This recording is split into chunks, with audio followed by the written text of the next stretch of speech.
साथियों, नमस्कार। मैं आपके बीच में फिर आया हूँ पिछले 2 साल की यादें ताज़ा करने। पहली बात तो आपको बधाई दे दूँ कि दुनिया का 8वां अजूबा भारत देश बन रहा है और भारत देश की भारतीय जनता पार्टी की सरकार। याद होगा आपको पिछले साल की वो सर्दी की रातें, जब हमारे देश के माननीय गृह मंत्री जी ने कहा कि हम देश में सीए और एनआरसी लागू करेंगे। इस कानून के बारे में आप भली भांति जानते हैं। 8वां अजूबा क्यों बनने जा रहा है? दुनिया की सरकारें देश की आवाम चुनती है और आपकी सरकार ईवीएम मशीन चुनती है, और सरकार देश के नागरिकों को चुनती है कि कौन इस देश में रहेगा और कौन इस देश से बाहर जाएगा।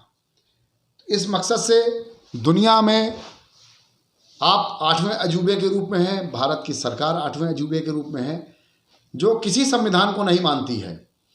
याद करिए आप, शाहीन बाग, लखनऊ का घंटा घर, इलाहाबाद की अल्फ्रेड पार्क, जहाँ पे हमारे देश की बहनें, माताएं उस कड़कड़ाती सर्दी में इस आंदोलन का बिगुल बजा रही थी, सीए एनआरसी का विरोध कर रही थी।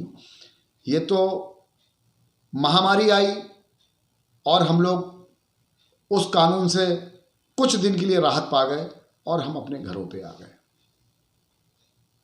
मगर आज 5 राज्यों के जो चुनाव चल रहे हैं, उत्तर प्रदेश में पंचायती राज का जो चुनाव चल रहा है,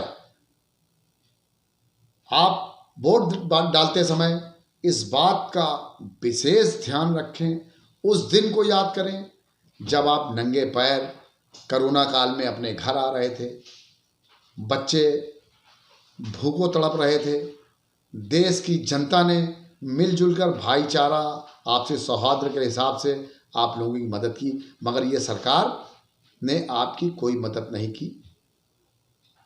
आज फिर वही समय आ गया है। देश का किसान पिछले 3 महीनों से सड़कों पे है और ये सरकार केवल चुनाव लड़ने की बात करती है, क्योंकि इसको आपके वोट की जरूरत ही नहीं है। इसने एक अपना माई बाप बना रखा ईवीएम मशीन, और सरकार ईवीएम मशीन से बनेगी और सरकार ये चुनेगी कि आप क्या हैं, आप देश के नागरिक हैं या आप देश के बाहर जाएंगे। तो इन सब बातों को लेकर मैं आपको फिर याद दिलाने आया था कि वो सर्दी की रातें, किसानों के ऊपर पानी की बौछार इस सर्दी में, सड़क पे कील गाड़ के रोकने का काम, किसानों के ऊपर लाठीचार्ज, आंसू गैस के गोले, ये सब देश की आवाम के ऊपर हो रहा है और सरकार मदमस्त हाथी की तरह झूम रही है। आपके कल कारखाने बेच रही है, आपकी नौकरियां बेच रही है, आपको छटनी कर रही है, और आपकी पेंशन और तनख्वाह देने के लिए भी उसके पास अब समय नहीं है। तो अब समय आपके पास आया है कि आप अपने वोट से सरकार चुनें, ईवीएम से नहीं। आप अपनी सरकार बनाएं, देश की आवाम की सरकार हो। ऐसी सरकार ना हो जो देश की आवाम को तय करे कि वो इस देश में रहेगा कि नहीं रहेगा। ये अधिकार सिर्फ आपको है कि इस देश में कौन सरकार रहेगी, कौन नहीं रहेगी, कौन आपके हित की बात करती है, कौन आपके ऊपर अत्याचार करता है।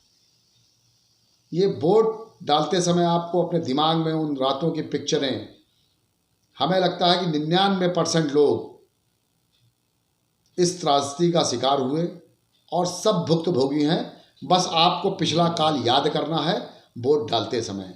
जय हिंद, जय भारत। आपका सेवक राजकुमार कनौजिया।